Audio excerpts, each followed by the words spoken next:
दोस्तों, अगर किसी ज़मीन की कीमत 10 लाख रुपए है, तो क्या आप उसके लिए 50 लाख रुपए देंगे? शायद नहीं। लेकिन अगर आपको पता चले कि वहाँ जल्द ही एयरपोर्ट, मेट्रो या कोई बड़ा इंडस्ट्रियल प्रोजेक्ट आने वाला है, तो शायद आप 50 लाख रुपए देने के लिए भी तैयार हो जाएं। यानी लोग ज़मीन इसलिए खरीदते हैं क्योंकि उन्हें लगता है कि फ्यूचर में इसकी कीमत और बढ़ेगी और वे इसे ज़्यादा कीमत पर बेच पाएंगे। शेयर बाज़ार में भी बिल्कुल यही होता है। कुछ कंपनियों की बुक वैल्यू 100 रुपये होती है, लेकिन लोग उनके शेयर 500 रुपये में भी खरीद लेते हैं। आखिर ऐसा क्यों होता है? आइए इसे पीबी रेशियो की मदद से समझते हैं। तो इस वीडियो में जानेंगे पीबी रेशियो क्या होता है, पीबी रेशियो कैलकुलेट कैसे करें, लोग बुक वैल्यू से ज़्यादा पैसे क्यों देते हैं, पीबी रेशियो कितना होना चाहिए, हाई पीबी अच्छा होता है या लो पीबी, पीबी रेशियो कहाँ यूज करें और कहाँ नहीं, और पीबी रेशियो का सही इस्तेमाल कैसे करें। सबसे पहले जानते हैं पीबी रेशियो क्या होता है। दोस्तों, पीबी रेशियो का पूरा नाम price to book value ratio है। अगर आपने मेरी बुक वैल्यू वाली वीडियो देखी है तो आपको पता होगा कि बुक वैल्यू किसी कंपनी की नेटवर्थ यानी उसकी शुद्ध संपत्ति को दर्शाती है। अब पीबी रेशियो हमें बताता है कि शेयर बाजार उस बुक वैल्यू के मुकाबले कंपनी को कितनी कीमत दे रहा है। सरल भाषा में पीबी रेशियो बताता है कि इन्वेस्टर कंपनी की बुक वैल्यू के मुकाबले उसके शेयर के लिए कितने पैसे देने को तैयार हैं। पीबी रेशियो कैलकुलेट कैसे करें? पीबी रेशियो निकालने का फार्मूला बहुत आसान है। PB ratio is equal to current share price divided by book value per share. जैसे मान लीजिए किसी कंपनी का शेयर प्राइस 200 रुपये है और उसकी बुक वैल्यू पर शेयर 100 रुपये है, तो पीबी रेशियो होगा 2। इसका मतलब है कि इन्वेस्टर कंपनी की बुक वैल्यू से 2 गुना कीमत देने को तैयार हैं।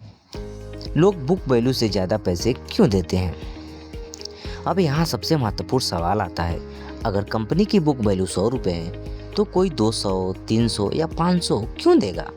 ठीक उसी तरह जैसे आपने ज़मीन वाले उदाहरण में देखा, अगर लोगों को लगता है कि फ्यूचर में ज़मीन की कीमत बढ़ेगी तो वे ज़्यादा कीमत देने को तैयार हो जाते हैं। ठीक इसी तरह अगर इन्वेस्टर को लगता है कि कंपनी फ्यूचर में ज़्यादा प्रॉफिट कमाएगी, तेज़ी से ग्रो करेगी और उसका बिजनेस मजबूत होगा, तो इन्वेस्टर बुक वैल्यू से ज़्यादा कीमत देने को तैयार हो जाते हैं। यही कारण है कि कई अच्छी कंपनियां अपने बुक वैल्यू से कई गुना ऊपर ट्रेड करती हैं। पीबी रेशियो कितना होना चाहिए? इसका कोई फिक्स्ड आंसर नहीं है। कई लोग सोचते हैं कि पीबी रेशियो जितना कम होगा उतना अच्छा होगा, लेकिन ऐसा हमेशा नहीं होता है। किसी शानदार कंपनी का पीबी रेशियो 5, 10 या उससे ज़्यादा भी हो सकता है। वहीं किसी कमज़ोर कंपनी का पीबी रेशियो 1 से कम भी हो सकता है।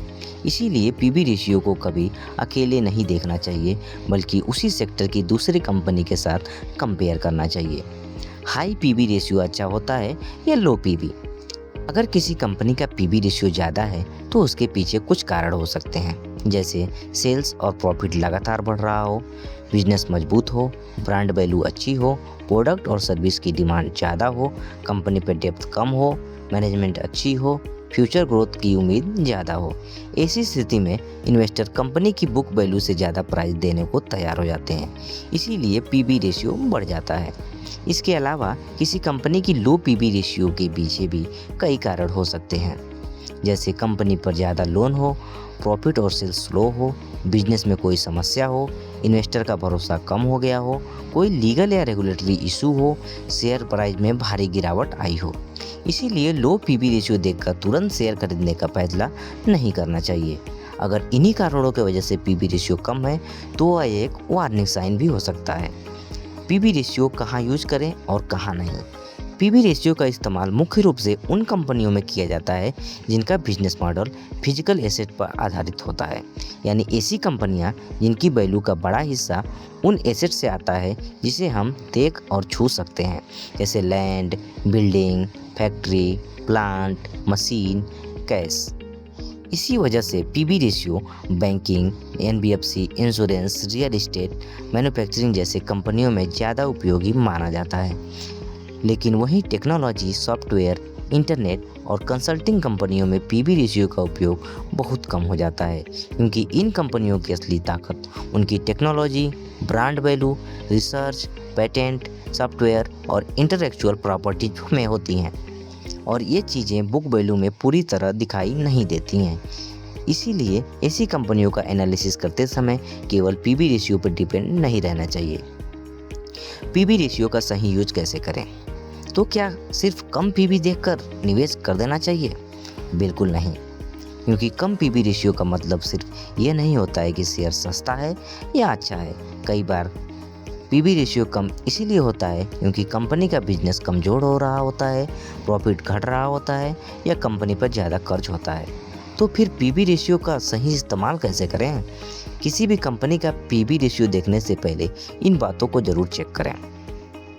सेल्स ग्रोथ लगातार बढ़ रहा हो, प्रॉफिट ग्रोथ भी बढ़ रहा हो, डेप्थ कम से कम हो, आरओई 15% या उससे ज़्यादा हो, मैनेजमेंट क्वालिटी अच्छी हो।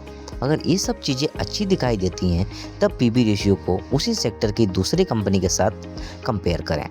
अगर बाकी कंपनियां 4 या 5 के पीबी पे ट्रेड कर रही हैं तो अच्छी कंपनी 2 या 3 के पीबी पे मिल रही है तो हो सकता है कि वो अंडर वैल्यूड हो और निवेश का एक अच्छा अवसर बन सकती हो। तो दोस्तों, पीबी रेशियो हमें बताता है कि शेयर बाजार किसी कंपनी की बुक वैल्यू के मुकाबले उसे कितनी कीमत दे रहा है। यानी अगर पीबी रेशियो ज़्यादा है तो समझिए कि बाजार उस कंपनी से ज़्यादा उम्मीद कर रहा है, और पीबी रेशियो कम है तो समझिए कि बाजार उस कंपनी को कम कीमत क्यों दे रहा है। इसीलिए किसी भी शेयर को सिर्फ पीबी रेशियो देखकर न खरीदें और न ही रिजेक्ट करें। हमेशा प्रॉफिट, ग्रोथ, डेप्थ, आरओई और बिजनेस क्वालिटी को भी ज़रूर देखें, तभी आप पीबी रेशियो का सही इस्तेमाल कर पाएंगे। अगर आपको यह वीडियो पसंद आई हो तो वीडियो को लाइक ज़रूर करें और शेयर मार्केट को आसान भाषा में सीखने के लिए निवेश नक्शा को सब्सक्राइब करना ना भूलें। निवेश की सही दिशा निवेश नक्शा के साथ मिलते हैं अगले वीडियो में। धन्यवाद।